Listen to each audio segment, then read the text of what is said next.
சரி, கேசவன் சார் வணக்கம். வணக்கம். குற்றாலம் பிரதான அருவி பக்கத்துல உங்களை சந்திச்சு பேசுறதுங்கிறது ரொம்ப மகிழ்ச்சியான ஒரு விஷயம். சந்தோஷம். நம்ம அந்த பேசும்போது அடிக்கடி நீங்க என்ன சொல்றீங்கன்னா, இந்த தண்ணி பிடிக்க போறேங்க. அது என்ன தண்ணி பிடிக்க போறேன் அப்படிங்கிறது வந்து எனக்கு இன்னும் புரியாத புதிராவே இருக்கு. நீங்க கேக்குற துணி எப்படின்னா, நீங்க எல்லாம் வீட்டுல தண்ணி எடுத்து குடுக்கற மாதிரியான இயல்புள்ள உள்ள ஆள் இல்லையே. ஆமா ஆமா. எப்படி திடீர்னு இப்படி எடுக்க போறேன் முன்னாடி என்னன்னா தண்ணீர் தட்டுப்பாடு வந்து எல்லா பக்கமும் இருக்கும். அப்ப என்ன பண்ணுவாங்கன்னா, அந்த வீட்டுல உள்ள பெண்கள் ரொம்ப கஷ்டப்படக்கூடாதுன்னு ஆண்கள் வந்து குடங்களை சைக்கிள்ல 2 பக்கமும் போட்டுக்கிட்டு ஒரு பேலன்ஸ் பண்ணி தண்ணீர் வந்து பிடிச்சிட்டு வருவாங்க. இப்ப அந்த அளவுக்கு தண்ணீர் கஷ்டங்கள் எங்கேயும் இல்லைன்னு வைங்களேன். இருந்தாலும் நீங்க நான் தண்ணி பிடிக்க போறேன்னு சொல்றது வந்து எனக்கு உண்மையிலேயே ரொம்ப ஆச்சரியமா இருக்கு.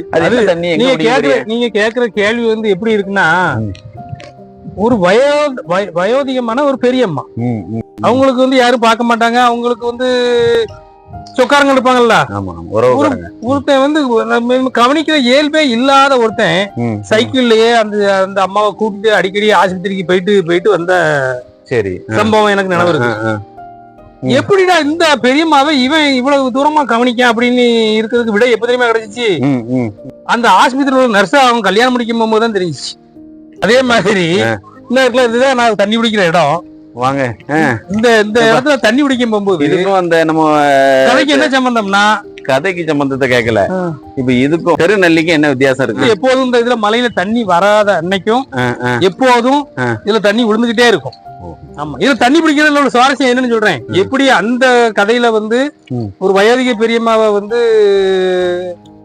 அந்த அந்த கரிஷ்மா இருந்துச்சோ, அதே மாதிரி இதுல தண்ணி பிடிக்கும் போது இதுல கூட்டமா இருந்துச்சு வைங்களேன், இதை நின்றுகிட்டு அதுல பாக்கணும். அருவியில தண்ணி விழுந்துச்சுன்னா அருவியை பார்க்கலாம். இல்லாத நேரத்துல ஒரு தமிழ் படத்துல ஒரு பாட்டு இருக்கு தெரியுமா?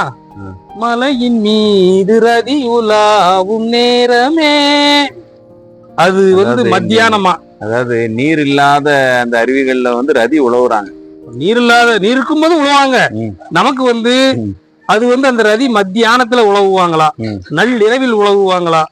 இது வந்து சுற்றுலாத்தலம்னா நான் வந்து இதுல கணக்கு இல்லாத நேரங்கள்ல எப்ப வேணாலும் தண்ணி பிடிக்க வரும். கொஞ்சம் தண்ணியை பிடிச்சுக்கிட்டுமா அப்படிங்க. இப்ப நம்ம தமிழ்ல அந்த வரியில பாட்டு ரதி உலாவும் நேரமேன்னு இருக்கு.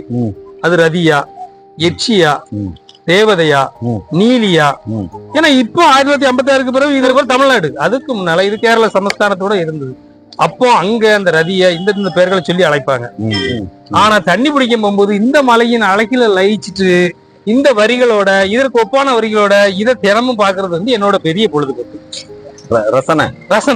அதாவது நீரோடு ரதி உலாவற அந்த இரவை வந்து பகலை, மத்தியானத்தை, சாயங்காலத்தை, அந்த பொழுதுகளை வந்து நீங்க ரசிக்கிறத வந்து எங்கிட்ட சொன்னீங்கல்ல. நம்ம இதை கேட்கிறதே வந்து ஒரு ரசனை தான். ரொம்ப நன்றி கேசவன் சார். தண்ணியை குடிங்க.